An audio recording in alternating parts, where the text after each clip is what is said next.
You're here because you saw a picture of a whale with a spear on its face and thought, cool, a sea unicorn. Get that out of your head. The narwhal is not a magical, sparkly horsefish from a kid's trapper keeper. Its common name, narwhal, comes from Old Norse, nar meaning corpse and 𝐓𝐤𝐤 meaning whale. That's right. You're looking at the corpse whale. Ancient sailors thought its mottled gray and white skin looked like a drowned human body. So we're not starting in a fairy tale, we're starting in a frozen underwater morgue. This isn't a myth. It's a mammal that evolution seems to have designed on a dare. And this is its file. What is this thing? So, what is the corpse whale? It's a medium-sized horned whale living its best life in the most miserable places on Earth, the Arctic waters of Greenland, Canada, and Russia. It's in the same family as the beluga. Think of the beluga as its smooth, rounded, fat cousin, and the narwhal is the badass version of it. They're perfectly, almost insultingly adapted to a place that is trying to kill everything in it. They don't have a dorsal fin. Why? A dorsal fin is just something to get snagged on when you're swimming under thousands of square miles of sea ice, so evolution deleted it, replaced it with a shallow, bony ridge. Efficient. They're not small. A large male can be 18 feet long, not counting the accessory, and weigh over 3,500 pounds. Sounds like your mom. Most of that is a thick, insulating layer of blubber. It's the only fashion that matters when the water is at frigid temperatures. And they are deep divers. Not deep like your local swimming pool. We're talking deep. They are one of the deepest diving mammals on the planet. They routinely dive to 800 meters. For the American audience, that would be approximately 21,070 Big Macs laid end-to-end. But they've been recorded at over 1,800 meters. That is over a mile straight down.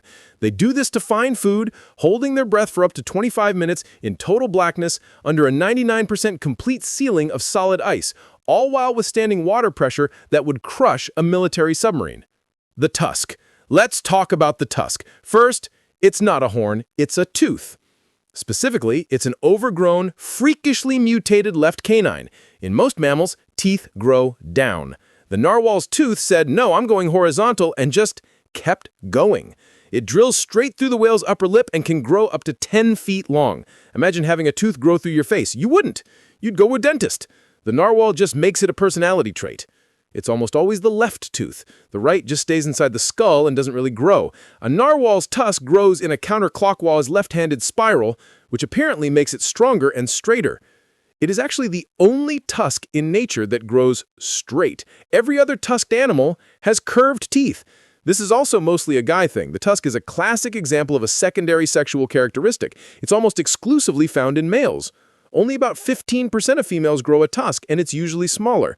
But biology is never clean. About 1 in 500 males will grow 2 tusks, one from the left and one from the right. Because one 10-foot spear on your head just wasn't enough of a statement. And of course, some males grow none. They're the sad, tuskless wonders of the Arctic, probably writing poetry about it. For centuries, this tusk was, a product. Vikings and Inuit hunters would sell them. They were passed off in medieval Europe as the horn of a unicorn, the ultimate status symbol, worth more than its weight in gold. The coronation chair of Denmark is literally made of them. People believed it could neutralize poison and cure disease. It can't. It's just a tooth. So what's the point of the tusk? For centuries, humans had theories. Theory 1. It's an ice pick. To break through the sea ice to breathe. Psh, right. You're going to use your one and only nerve-filled tooth to smash 6-foot thick ice? That's like using your eyeball to break a car window. It's a stupid idea.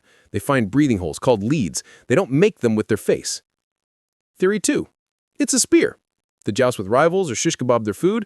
Again, appealing and completely wrong. We have never seen a narwhal spear a fish. They don't even have the neck flexibility for a good stab. The real answers are, as always, much weirder. It's a billboard. The tusk is for show. A bigger, thicker tusk just tells a female, I am a genetically superior male who is so good at finding fish, I can afford to waste energy growing this absurd 10-pound ornament. How you doing? Males have been seen crossing their tusks, a behavior called tusking. It's not a violent fight, it's weirdly gentle. They just sort of rub their giant teeth together. Maybe they're sizing each other out. Maybe they're exchanging business cards. It's a dominance display. The tusk is a status symbol, but that's not even the main story. The tusk is a superpower. Here's where it gets mind-blowing. The tusk is a sensory organ. A normal tooth, like yours, is hard on the outside, enamel, and soft and sensitive on the inside, pulp. The narwhal tusk is the exact opposite. It's inside out. The nerve endings are on the outside, and the hard part is on the inside. That tusk All 10 feet of it is basically a giant exposed nerve. It's covered in millions of tiny porous channels that let seawater flow into the tusk right to the nerve center at the base. It is without question one of an animal's most complex and sensitive organs. What can it sense? Everything. Scientists have confirmed it can detect changes in water pressure, temperature, and even salinity. Why is that useful? Because in the Arctic, salinity tells you where the ice is about to form. Fresh water freezes at a higher temperature than salt water.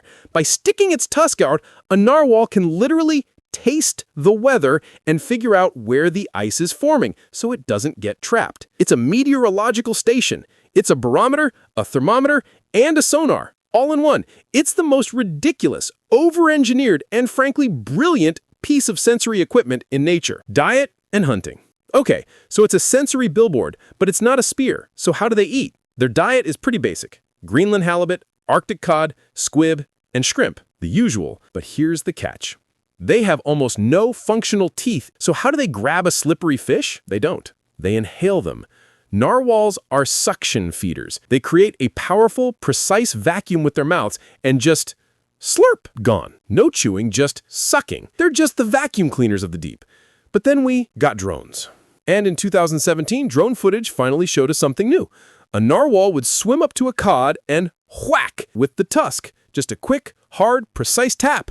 The fish is stunned, disoriented, floating, and then slurp. So after all that, it is used for hunting, not as a spear, but as a club, a baseball bat, if you will. The narwhal is out here playing in the major leagues for its dinner. Unbelievable. A hard life and a bad end. So what's life like for the unicorn of the sea? They're social, hanging out in pods of 6 to 7, actually more like 5 to 20. They talk, of course. Not with the sad songs of a humpback, but with a series of clicks, whistles, and knocks. They use echolocation to navigate the pitch-black water and find their food. But life isn't easy. Their main predator, other than humans, is the orca. The orca is brutally efficient and doesn't care about your cool tusk. But the biggest threat isn't an animal. It's us and our noise. These are sound-based animals. The increase in shipping, seismic testing for oil, and military sonar in the Arctic is auditory chaos. It floods their world with sound, scrambling their echolocation and making it difficult to hunt, navigate, or find each other. And then there's the ice.